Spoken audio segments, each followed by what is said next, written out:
So we'll need to remove the motor in order to work on the frame. So to remove the motor, there are 4 little tabs, 1, 2, 3, and 4.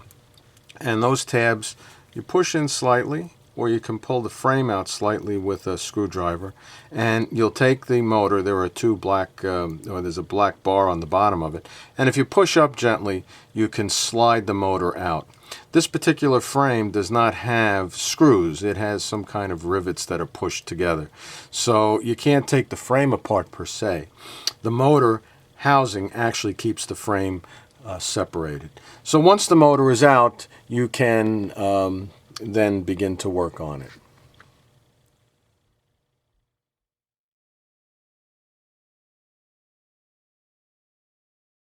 So here we have the SW1500 frame, and I've taken it all apart, taken the motor out, taken the trucks off.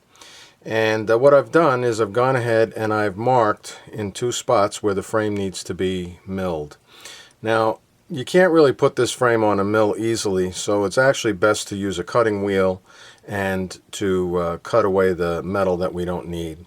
We'll add metal back in the form of pounded lead later on to give the frame back its weight, but we're just going to remove a little bit. You'll notice that here, I don't know if you can see it in the video, I've made a line that comes down here. This is going to be where the decoder sits in the back of the SW1500. The cab actually sits here. In the front, I've made a mark here where we're going to take away this metal here, and this metal is where the speaker will sit up in the front of the locomotive. And again, we use the LokSound cube speaker for this particular locomotive. So I'm going to go ahead, put it into my vise so that I can begin to mill away.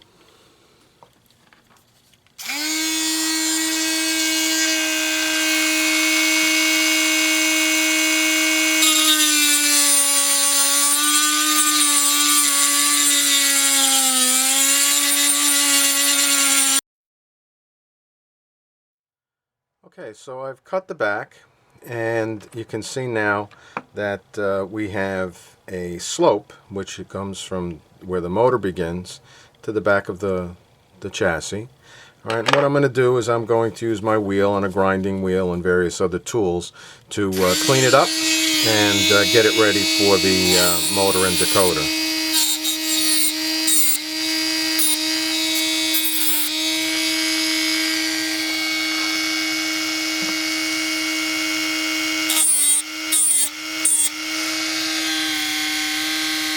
Alright, that looks pretty clean. Now what I'm going to do is I'm going to begin to work on the front portion of the chassis so that I give room for the speaker.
Okay, so there you have it. And you can see now here, a speaker will sit up in the front of the chassis.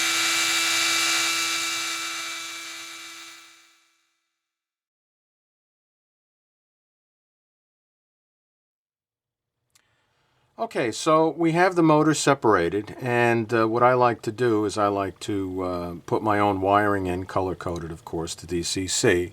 First thing you're going to do is you're going to hold the motor. I like to grab it just the way I'm showing you here, and I push the bracket off. It's a plastic bracket, it'll slide right off. Then what we're going to do is we're going to take the two little brush clips off, and that will reveal a blank motor. After that, we're going to take a little bit of marker and we're going to mark the top of the motor so that we orient it properly. We know that the top is the gray wire and the bottom is the orange wire. What I like to do then is score gently the side of the motor, just gently, okay, with a thing, and that will give me a little bit of a channel. Again, I'm not going all the way through, I'm just giving a little surface score. That'll give me a little bit of a channel for the orange wire to come up and through without getting pinched. Alright, so what we'll do is I'll get my soldering stuff out and we'll solder on the wires.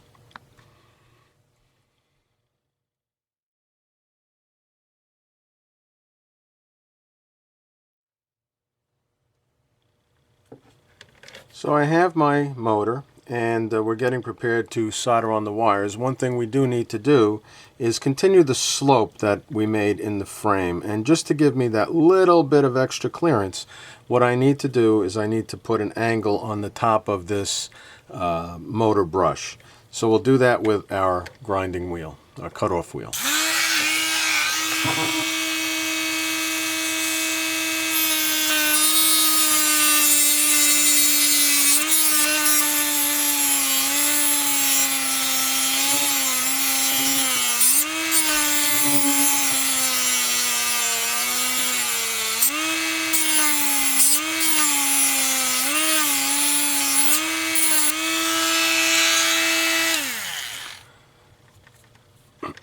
So there you have a slight angle that's put into the top, and the decoder is going to sit just like that.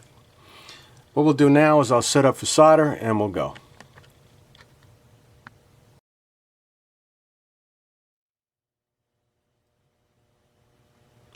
Okay, so we're back. I've got my motor set up in my little vise. I've also put a clamp onto the brush cap for a heat sink. I have my wires. My wire roughly cut to about 1.5 inches, 2 inches. And now what I'm going to do is tin the wire slightly. Okay, and then I'm going to put it onto, I'm going to solder it onto the brush cap. Not too much heat and not too long, just so that it goes on. So that's about it. All right, so that's pretty much all there is to putting on a wire to a brush cap. And there you have it. I'm going to do the other side, and then we'll put the motor back into its bracket.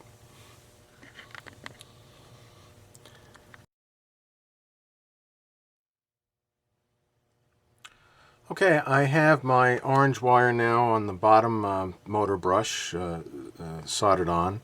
One thing I always like to do is I like to put a little piece of Kapton tape surrounding the motor brushes, just in case they happen to touch the frame. There's nothing that will short out and destroy your decoder. Now remember, we had a little bit of an indentation we put in the side. I have my orange wire put in there. I'll take it, I'll trim off a little bit of the Kapton tape to make it neat, and there you have the motor with the two wires attached. Wires are going to be oriented up to the front, so we'll do that. Orient the wires, and now what we'll do is we'll snap it back into its little plastic bracket. Very simply, boom, it goes right in. So here's your motor assembly for the SW1500 that will go into our frame. The frame is here. What we'll do is we'll take it and reverse our procedure. and put it back in. What I like to do is just get my finger in there, just very gently separate the frame slightly, get the two ends in nicely. They're both in, and down it goes. And there you have it. Kapton tape prevents the wire from being chafed inside on the frame, and you have a nice clean installation ready for your speaker and ready for your decoder.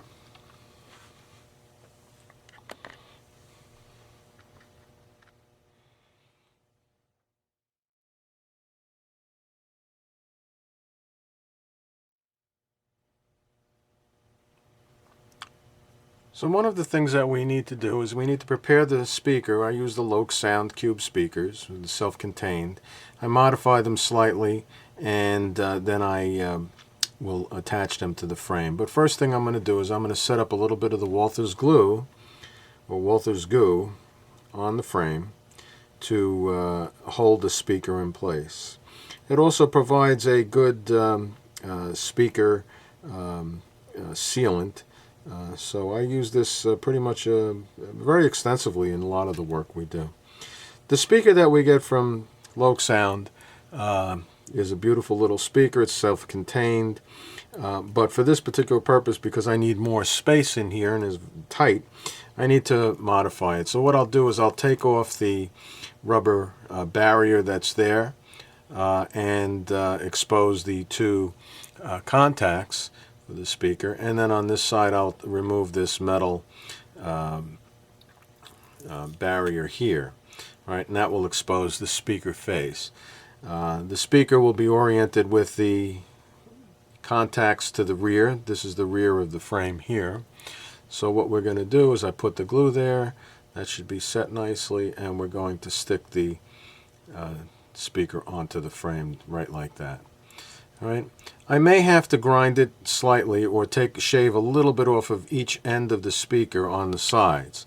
This is because it's a little bit wider, tiny bit. So on this side and this side, later on, once the the glue is all set, I'll take it and I'll just very, very gently shave off with an X-Acto knife exactly to this frame width. All right, but for the time being, we'll let that set. We'll set it aside, and we'll start working on the lighting.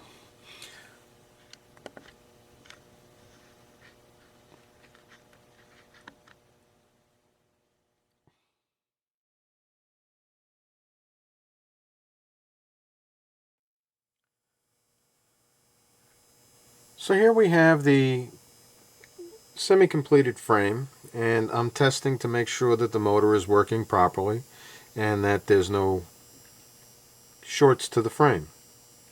So the first thing I do is I attach my leads, and I have it running about 5 volts, all right, to my orange and gray lead. I have it, and it's spinning nicely. I don't hear any grinding, so it's good. Quick easy way to see if I have any frame shorts is leave one lead on your gray, take the other one off the orange, and touch it to either side of the frame, like this. If there's a short to the frame, the motor will come on. All right, to make sure I don't have a short on the other side, I'll reattach my orange lead and take off the gray lead. The motor will stop. All right, and I'll touch it to each side of the frame. This is a great way to test your motor leads to see if they have any shorts to the frame. Of course, you wouldn't want to do this if your decoder was attached.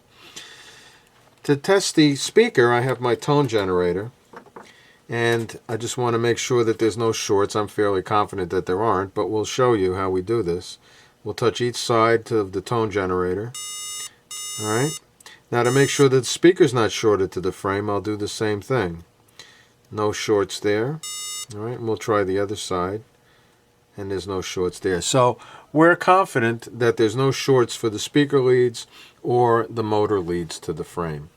Now what we're going to do is we're going to prepare our decoder and hardwire the decoder into the frame.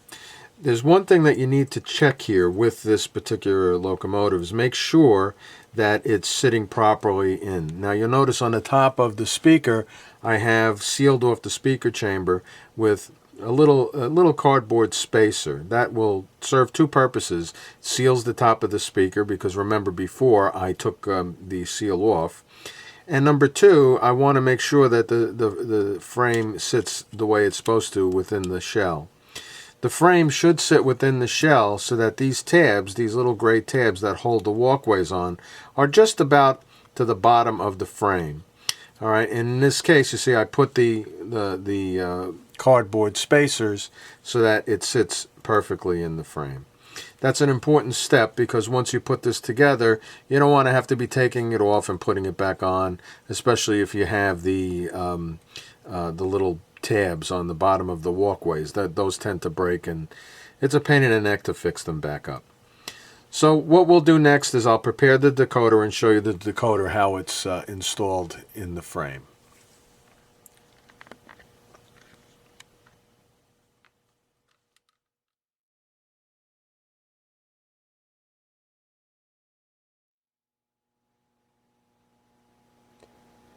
Before we left the segment on the frame, I wanted to show the additional steps that are taken in order to complete the assembly. In the back of the frame, we have the Kapton tape that's been added. We have a couple of layers here. It goes from the back all the way up over the motor brush cap. Remember, we beveled that motor brush cap because the decoder will actually sit oriented at an angle, and it's going to sit over that. So you want to make sure that you insulate very well up over that. Here we have the orange and gray wires that are coming from the two motor brush caps. Again, the gray wire is attached to the top cap, and the orange wire is attached to the bottom cap, and it is routed up along the side through a little channel that we've made. Up in the front of the locomotive, we have the speaker that's been attached to the frame. I have very, very gently filed the sides of the speaker to give it plenty of clearance within the shell so that it doesn't stick and bind in the shell. The top is our white cardboard spacer that's needed to make sure that the frame sits properly within the shell. Also, you can see in this particular shot, I've added the power contacts for the red and black wires. On the left side is, of course, the black, and on the right side is the red. We will attach the wires coming from the decoder to these two leads, the red and the black wires. Will be soldered on here. I do show that in a later segment, but I just wanted to point that out since it is in this particular shot. Be sure to look at our next video, which is the attaching of the decoder and mounting of the decoder. That will complete our series on the SW1500, and I show a little bit of the SW1500 with the beacon running on the layout. Have a great day.